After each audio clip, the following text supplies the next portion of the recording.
Vous êtes sur la chaîne qui rassemble, il est 13h, bonjour, bienvenue dans votre journal. Le président Alassane Ouattara est arrivé dans l'après-midi d'hier vendredi à Djerba en Tunisie où il prend part dès ce samedi au 18e sommet ordinaire des chefs d'État et de gouvernement de la francophonie, sommet qui a effectivement démarré et en marge duquel le président de la République aura des entretiens avec ses homologues et plusieurs personnalités. Une mission de la Banque islamique du développement est en Côte d'Ivoire pour évaluer le niveau d'exécution des projets agricoles qu'elle a financés. Malgré quelques retards enregistrés à cause notamment d'une répartition des rôles mal ciblés, les engagements restent maintenus. Ce sont les assurances de la banque que la banque est venue donner vendredi au ministre d'État, le ministre de l'Agriculture et du Développement rural. Au Tchad, on a passé désormais la barre des 500 morts avec 600 blessés et plus de 7000 déplacés dans les conflits intercommunautaires, des conflits qui concernent avant tout les agriculteurs et les éleveurs. Le dernier clash entre eux a opposé des éleveurs arabes à des agriculteurs mobiles dans la province du Guéra, faisant 86 morts. Après deux reports, le 18e sommet de la francophonie débute ce samedi 19 novembre sur l'île de Djerba en Tunisie. Les représentants des 88 pays composant l'OIF, l'Organisation internationale de la francophonie, se réunissent pour établir des stratégies pour le développement de la langue française, mais aussi du développement des États membres. Le président Alassane Ouattara à Djerba donc depuis hier soir pour prendre part à ce sommet des chefs d'État et de gouvernement de la francophonie. Les chefs d'État de l'espace francophone se sont donné rendez-vous sur l'île de Djerba en Tunisie. Le président de la République tunisienne, Kais Saied, et la secrétaire générale de la francophonie, la rwandaise Louise Mushikiwabo, ont accueilli leur hôte, dont le président de la République, Alassane Ouattara. Ce 18e sommet de la francophonie est celui de multiples enjeux autour du numérique. Le thème est choisi à dessein. Connectivité dans la diversité, le numérique, vecteur de développement et de solidité dans l'espace audiovisuel. Le numérique est à la fois un nom et un adjectif. Il s'agit plutôt de définir son rôle comme vecteur de développement. Si on réussit aujourd'hui à Djerba, en Tunisie, et demain partout dans le monde, d'appréhender nos problèmes d'une manière plus humaniste, tout le monde en sortira vainqueur. Les pays francophones, durant ce sommet, vont engager le débat. L'organisation créée en 1970 est à la croisée des chemins. Il faut dire que ces 4 dernières années, le climat a été peu favorable. Des tempêtes d'une violence exceptionnelle ont secoué le monde et l'espace francophone. Une pandémie d'une ampleur inédite, la récession économique qui s'en est suivie, la multiplication de crises et de conflits politiques, les effets de plus en plus catastrophiques et de plus en plus tangibles du réchauffement de la planète. Mais je suis heureuse de vous dire que ces circonstances adverses ne nous ont pas empêchés d'avoir des résultats probants et encourageants. Une organisation ne peut pas changer, ne peut pas se réformer sans l'accompagnement des États membres, vous, les actionnaires de la francophonie. L'ouverture officielle close la traditionnelle photo de famille. Les chefs d'État ivoiriens et français et plusieurs de leurs homologues ont poursuivi les échanges sur le perron de la salle dédiée au sommet. Un reportage signé Franck Quadio et Célestin Frodo. Le sommet des chefs d'État et de gouvernement s'ouvre donc ce samedi. Hier, vendredi, s'est tenue la 43e conférence des ministres de la francophonie en présence de la ministre Françoise Remarque. Au cours de cette conférence, il a été notamment question de coopération multilatérale, du point des engagements du dernier sommet d'Erevan en Arménie, sans oublier l'examen du cadre stratégique de la francophonie 2023-2030. Ces images nous sont aussi rapportées par Franck Quadio et Célestin Frodo. On quitte la Tunisie, on rentre en Côte d'Ivoire, le pays dont le succès repose sur l'agriculture.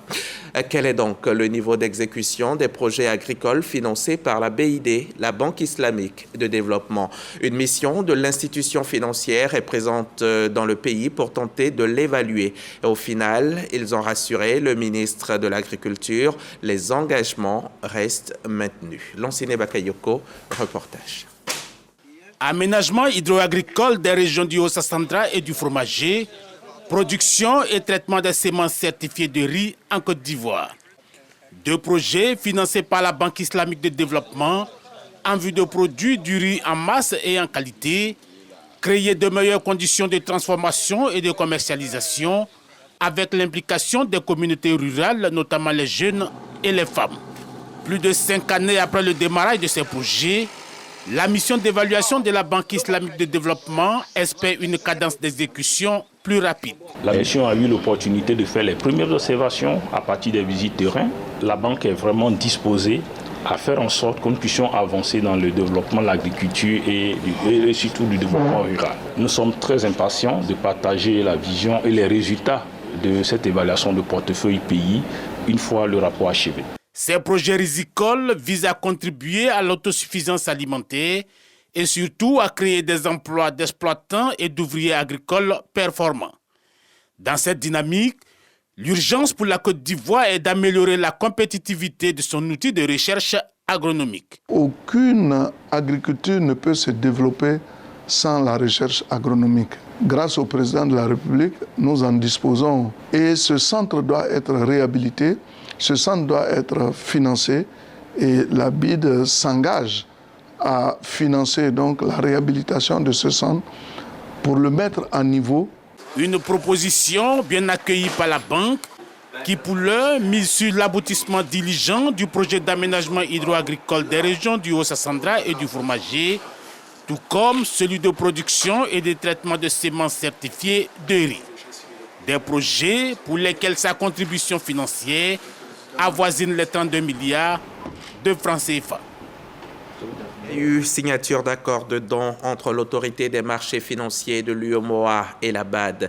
Un accord pour la mise en œuvre de la 2e phase du projet d'appui au développement du marché financier régional. De quoi doter le marché financier ouest-africain d'outils nécessaires au financement efficace des économies des États membres de l'instance sous-régionale. On en sait plus avec Jean-Louis Bongo. Le projet d'appui au développement du marché financier régional, mis en œuvre entre février 2018 et septembre 2021, entre dans sa seconde phase avec cette signature. Une nouvelle étape qui s'appuie sur des acquis notables. 12 PME ont vu leurs frais d'inscription au programme Élite, lancé par la BRVM, pris en charge partiellement sur un total de 20 PME qui étaient en tout cas inscrites. La capitalisation boursière également s'est consolidée en tout cas et est ressortie à plus de 12 000 milliards. Cette seconde phase vise la modernisation du cadre réglementaire du marché financier et la poursuite de sa transformation structurelle. L'AMF-UMOA accorde aux travaux visant l'élaboration des taux de référence un intérêt certain pour améliorer les conditions de financement des économies de l'Union. L'accord de don d'appui au développement du marché financier régional porte sur une enveloppe d'environ 489 millions de francs CFA, financée par le Fonds fiduciaire pour le développement des marchés de capitaux, un mécanisme de la Banque africaine de développement. Ce projet sera mis en œuvre à un moment opportun, où la plupart de nos pays membres régionaux, y compris ceux de l'UEMOA, cherchant à stimuler la relance post-Covid-19.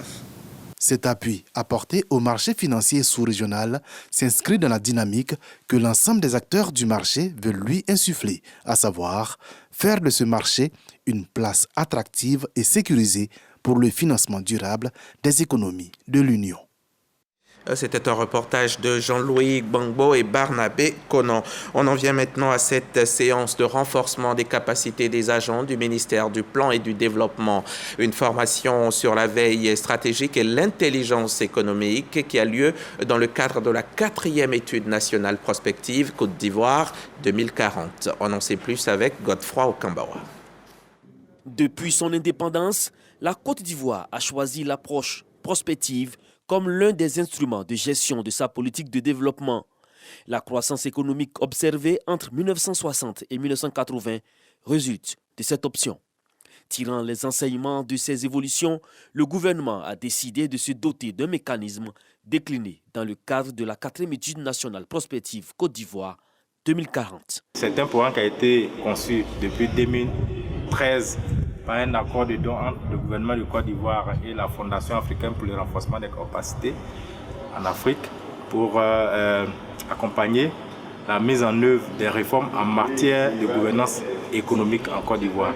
Dans cette dynamique, les acteurs impliqués dans le suivi de ce mécanisme renforcent leurs capacités de sorte à contribuer à l'atteinte des objectifs. Il s'agit de faire en sorte que les changements souhaités pour la Côte d'Ivoire ne soient pas entravés par les chocs internes et externes qui pourraient donc contrarier la marche de la Côte d'Ivoire vers sa vision stratégique qui est de devenir donc une puissance industrielle unie dans sa diversité culturelle, démocratique et ouverte sur le monde.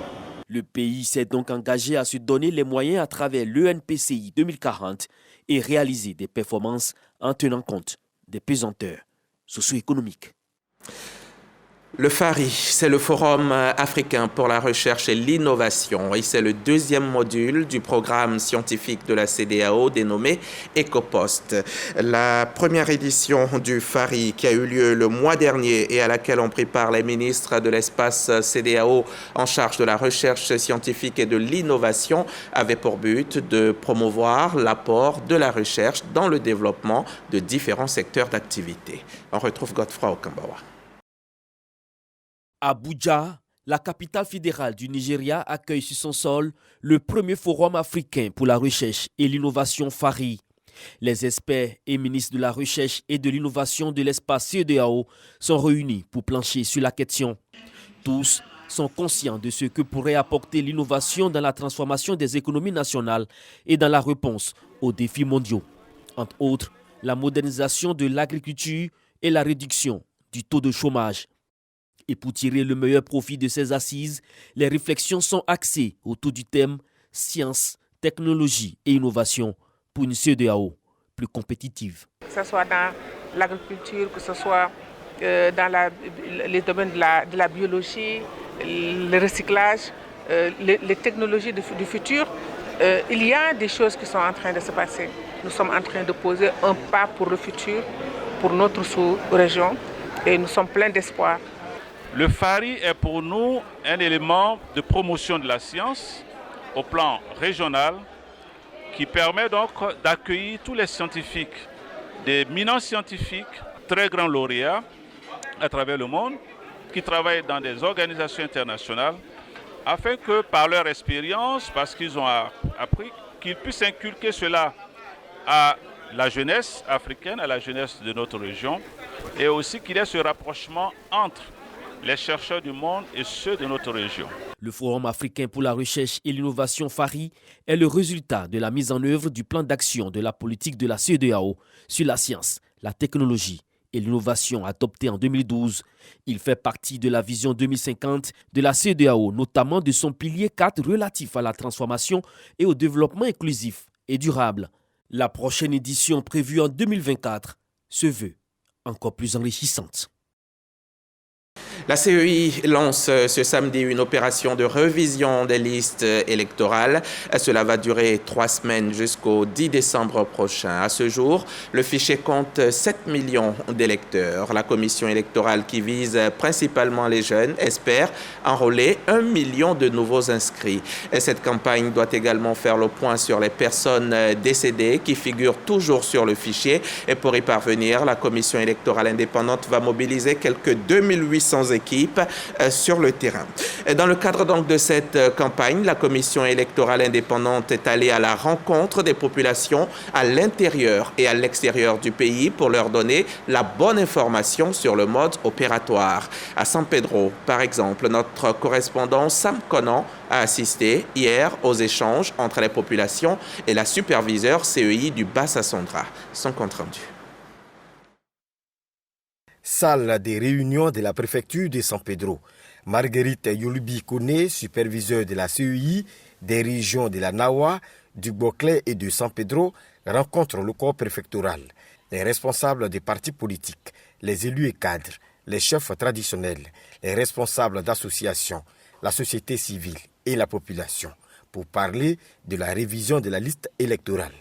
C'était une opportunité pour nous de partager avec eux le mode opératoire et les mettre en mission pour qu'ils puissent porter l'information dans tous les hameaux pour que toutes les populations qui méritent d'être sur cette liste électorale y soient. Occasion pour les participants de relever quelques préoccupations. Pour la commune de San Pedro particulièrement, il y a certains lieux de vote qui renferment à eux seuls plusieurs dizaines de bureaux de vote. Je prends pour exemple le Grand Bardo, qui en son temps comptait 38 bureaux de vote dans un seul lieu, alors qu'il y a bien d'autres écoles publiques qui sont disponibles. Nous avons relevé le problème de la transhumance. Et nous disons que c'est un problème inquiétant pour chaque région, pour chaque commune. Pour le commissaire de la CEI, tout est mis en œuvre pour la réussite de cette opération. Celui qui est déjà inscrit sur la liste et qui veut changer de lieu de vote, on lui demande un certificat de résidence qui prouve qu'il est dans cette localité-là depuis au moins 6 mois. Parce qu'effectivement, on n'est pas à l'abri des transhumances. Ensuite, nous avons beaucoup de lieux de vote qui sont engorgés. Lorsque nous aurons la liste électorale définitive, nous allons faire le découpage de la carte électorale. Et c'est en ce moment-là, nous allons établir les bureaux de vote. Cette fois-ci, nous avons dit, pour avoir un nouveau lieu de vote, le corps préfectoral doit être impliqué. La révision de la liste électorale débute le 19 novembre et prend fin le 10 décembre 2022. Ce 19 novembre marque aussi la journée mondiale des toilettes, un événement célébré chaque année. La journée met l'accent sur l'importance de l'assainissement et défend l'accès à la propreté et la sécurité des toilettes pour tous. À l'occasion donc de cette 22e édition, le ministre de l'Hydraulique, de l'Assainissement et de la Salubrité fait le point du programme de construction de latrines dans les écoles et les ménages en Côte d'Ivoire. On va l'écouter. Ses propos sont recueillis par Grace Kando. 500 millions de personnes font leurs besoins à l'air libre et 3,6 milliards de personnes ne sont pas reliées à des systèmes d'assainissement gérés en toute sécurité. En Côte d'Ivoire, selon le rapport du dernier recensement général de la population et de l'habitat de 2021, moins d'un ménage sur 2, soit 47,2%, utilise une toilette adéquate et plus de 8 millions de nos compatriotes pratiquent encore la défécation à l'air libre, dont plus de 7 millions en milieu rural. Les personnes qui n'ont pas accès à de tels systèmes d'assainissement ont recours à des installations partagées ou qui ne permettent pas d'éliminer les déchets humains en toute sécurité. Cette année, le maître mot de la Journée mondiale des toilettes est de rendre visible l'invisible et lutter contre la crise mondiale de l'assainissement. Dans le cadre de la mise en œuvre de son programme social, sous la conduite éclairée du président de la République, son Excellence M. Alassane Ouattara, le gouvernement de Côte d'Ivoire conduit depuis 2019 un programme de latrinisation des écoles et des ménages afin d'accélérer l'accès à des services d'assainissement. Ainsi, le taux de défécation à l'air libre en milieu rural a baissé de 9 points, en passant de 39% en 2016 à 30% en 2021. La Journée mondiale des toilettes sera célébrée officiellement à Boro-Oulema, dans le district du Woroba, le samedi 26 novembre prochain. Lavez-vous les mains après chaque tour que vous faites aux toilettes. On nous l'enseigne depuis la nuit des temps. Ce qu'on nous enseigne depuis seulement 3 ans, c'est de se laver régulièrement les mains pour éviter le coronavirus.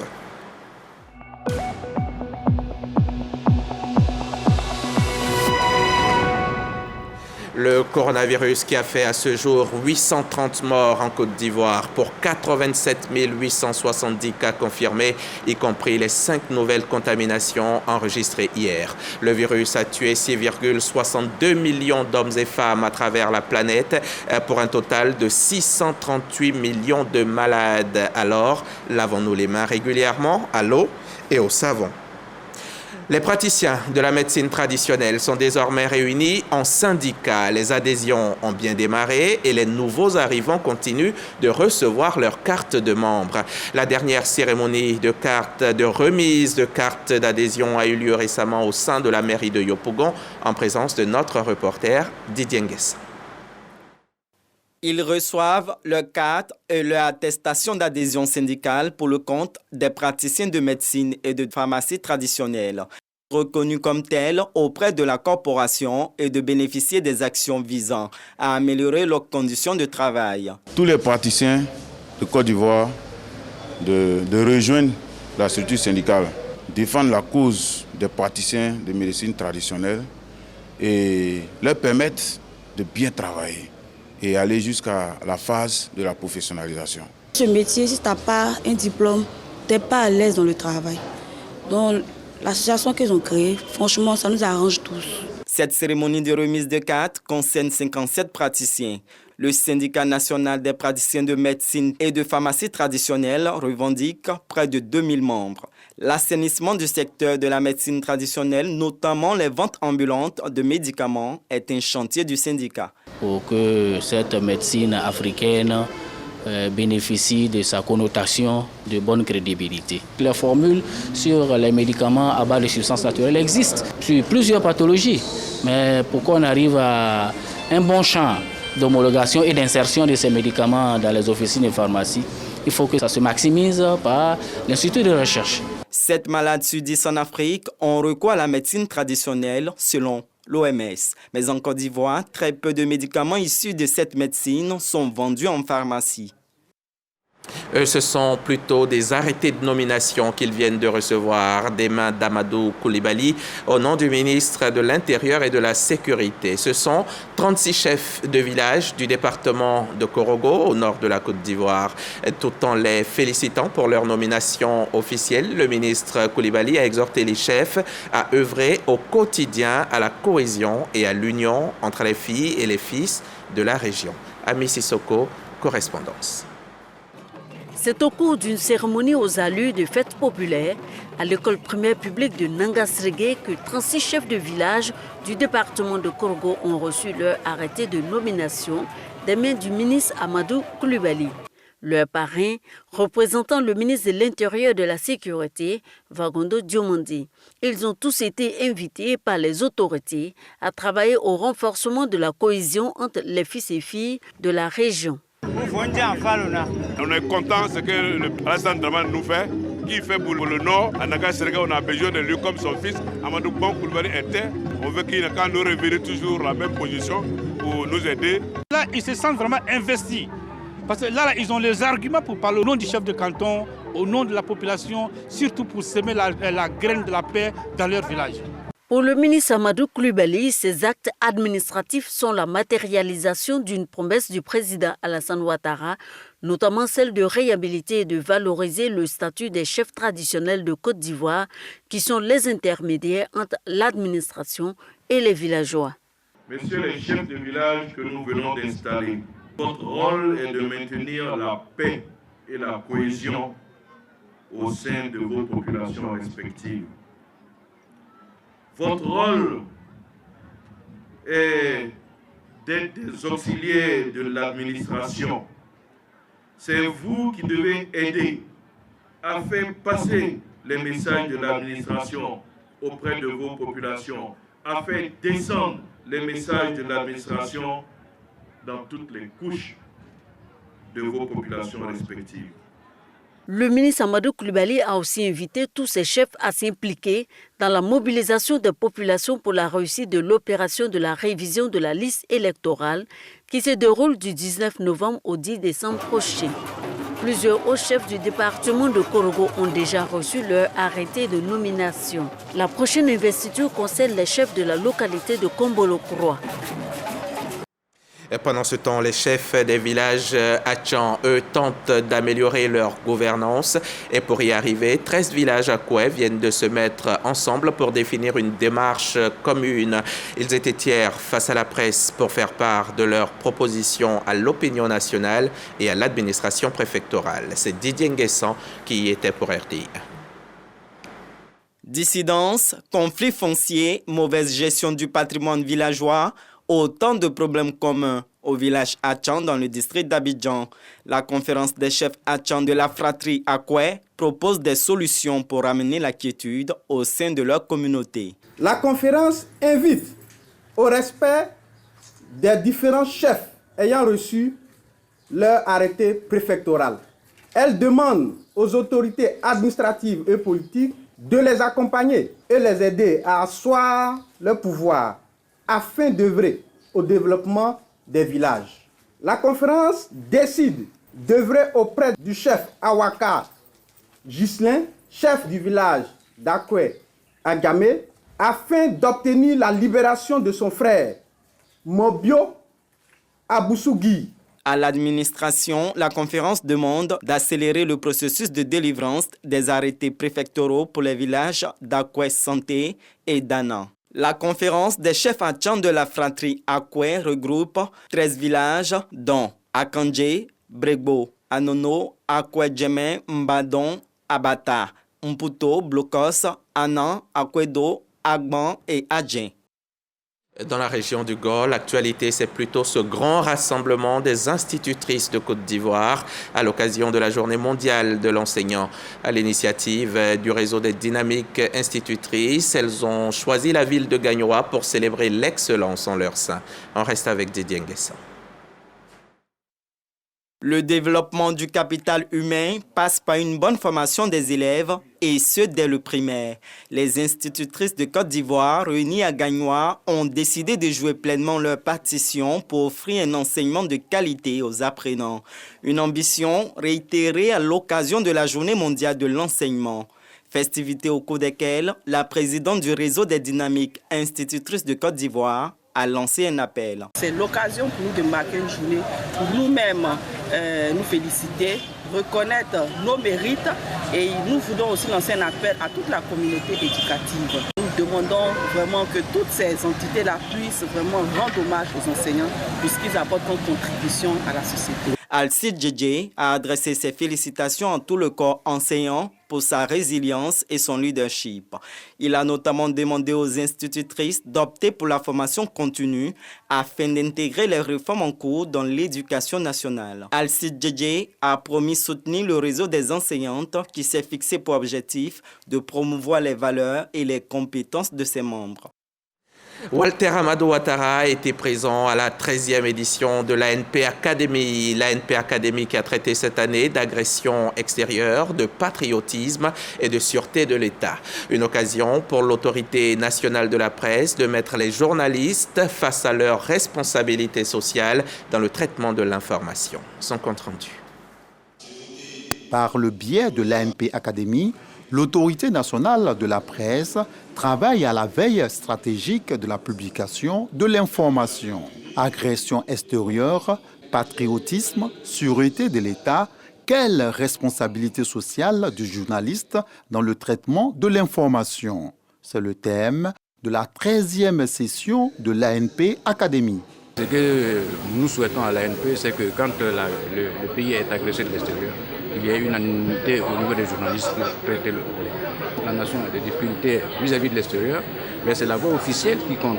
Autorités administratives, journalistes, étudiants, membres de la société civile et militants des droits de l'homme ont suivi avec intérêt les exposés et les échanges. Ce que je retiens, le journaliste, lorsque la patrie est attaquée, doit avoir un comportement patriote, doit avoir des écrits qui partent dans le sens de rassurer les populations. Au final, modérateurs et panélistes encouragent les journalistes et l'ensemble de la population ivoirienne à être davantage solidaires du gouvernement lorsque la nation subit une crise, particulièrement celle venue de l'extérieur. Comme quoi, on ne se bat pas aux cheveux d'une mère souffrante. Notre patriotisme est sélectif. Selon qu'on est proche ou éloigné du pouvoir, nous avons une réaction face à l'adversité qui vient de l'extérieur. Il va falloir que les journalistes se réunissent pour reconstruire le patriotisme perdu. C'est l'amphithéâtre de l'Institut des sciences et techniques de la communication à Cocody qui a abrité cette 13e édition de l'ANP Academy. Je vous le disais au sommaire, au Tchad, l'intensité des conflits intercommunautaires va crescendo. On a passé désormais la barre des 500 morts avec 600 blessés et plus de 7000 déplacés selon l'Agence de la coordination des affaires humanitaires des Nations Unies, OCHA, agence donc qui vient de sortir son dernier rapport sur la question des conflits que l'on retrouve principalement dans le sud du pays et qui concerne avant tout les agriculteurs et les éleveurs. Le dernier clash agriculteur-éleveur a d'ailleurs opposé fin septembre des éleveurs arabes à des agriculteurs mobiles dans la province du Guéra. Le bain de sang avait fait 86 morts. Et pourtant, la violence engendre la violence. Paix et tranquillité, voilà le bonheur. À demain, dans la paix.